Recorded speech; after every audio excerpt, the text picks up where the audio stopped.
Opa! Salve, salve! Beleza? E aí, tá tudo certo com vocês?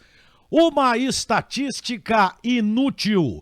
O grande ponto da virada do Inter. Thiago Galhardo está com os dias contados no clube. Bom, galera, antes de mais nada, sejam bem-vindos a esse espaço. Aqui tem vídeo diário falando sobre a dupla. Então chega aqui no canto da tela, te inscreve. Não esquece do comentário aqui embaixo. Eu sempre acompanho a tua opinião. Curtiu o vídeo, dá o like, ajuda o canal a crescer e aí a gente pode produzir mais conteúdo. E clica no sininho para que o YouTube te avise sempre de vídeo novo por aqui. Uma estatística que eu considero inútil e vale a pena trazer aqui a situação que traduz o grande ponto de mudança do Internacional.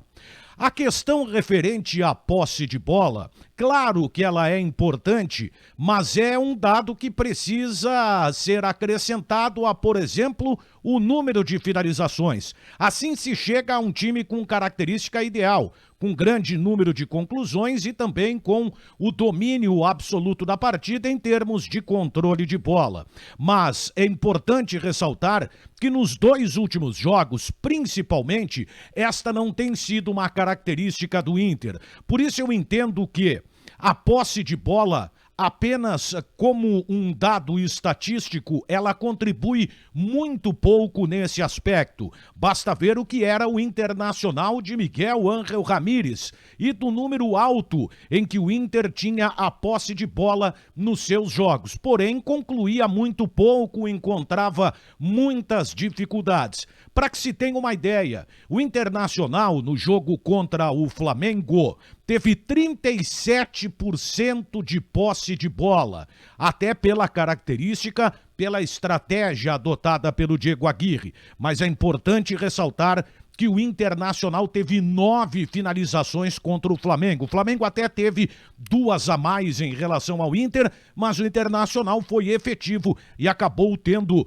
um percentual alto também de conclusões corretas, marcando 4 gols. No jogo contra o Fluminense, no estádio Beira-Rio, a história ela se repetiu mais uma vez. Números, inclusive, parecidos em relação à posse de bola. O Internacional teve 36% da bola no jogo. Este foi o percentual de posse do Internacional contra o Fluminense.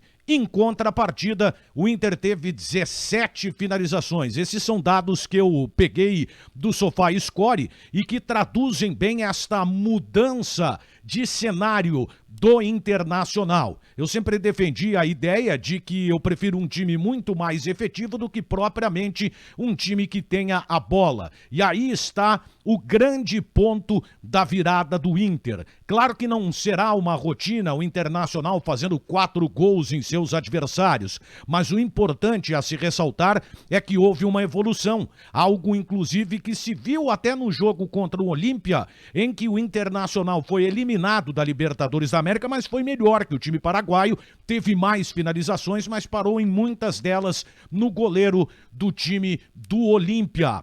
E claro, ficou muito mais a eliminação em si do que propriamente o que acabou acontecendo dentro de campo. O Diego Aguirre conseguiu acertar em algo que eu particularmente achava que não daria certo. E isso se deve também ao meio-campo, com Rodrigo Dourado e Rodrigo Lindoso. Isso está permitindo que o Vitor Cuesta avance mais, porque agora o Inter tem uma proteção em cima da sua zaga. E o Vitor Cuesta, é importante ressaltar, teve 2 assistências contra o Fluminense. Havia uma preocupação, porque a estratégia ela foi adotada contra o Flamengo e natural que o Inter jogasse mais atrás à espera do Flamengo, que é um time que agride, e jogasse no contra-ataque como de fato aconteceu. Mas contra o Fluminense, o Inter avançou as suas linhas em boa parte do jogo, o que permitiu que o Internacional tivesse uma boa atuação. O placar do jogo até não chegou a traduzir bem a realidade, porque o Inter marcou os gols da vitória nos 2 últimos minutos, mas o Internacional foi melhor que o Fluminense em boa parte da partida. Esta é a grande mudança do Internacional. Não há necessidade de ter a posse de bola, mas é preciso ser efetivo e o Inter vem aumentando demais o número de finalizações. 9 contra o Flamengo e 17 contra o Fluminense. Thiago Galhardo.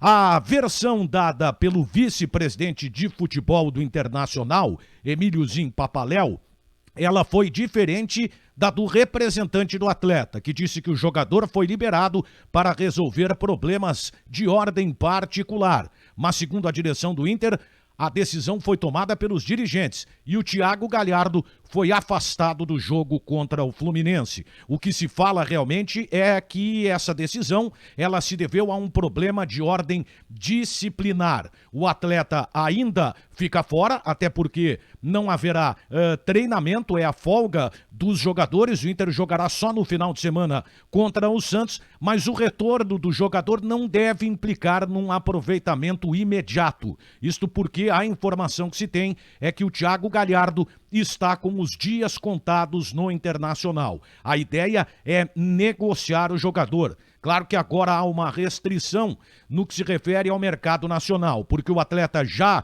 superou o limite dos 7 jogos no Campeonato Brasileiro. Ele poderia ser negociado em termos de território nacional com clubes da Série B e a gente sabe que hoje nenhum deles tem a condição de assumir integralmente o valor do salário do Thiago Galhardo, que mesmo dividindo esta questão com o Internacional, é um negócio caro para quem o contratar. E aí, a ideia seria negociar o jogador com algum clube fora do Brasil. É óbvio que o Inter não vai publicamente dizer que é um ato de disciplina ou de indisciplina a punição, até para não desvalorizar o seu produto. Mas realmente isso acabou acontecendo e ficou bem claro quando a direção do Inter apresentou uma outra versão totalmente diferente do que disse um empresário do atleta. O Internacional agora tem o jogo contra o Santos. E aí, vai manter esta mesma estrutura de time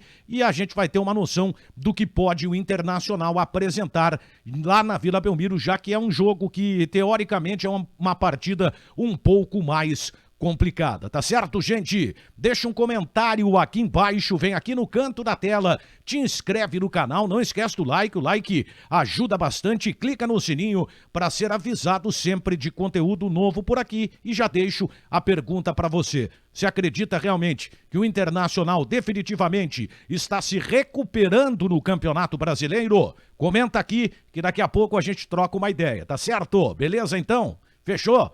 Fui!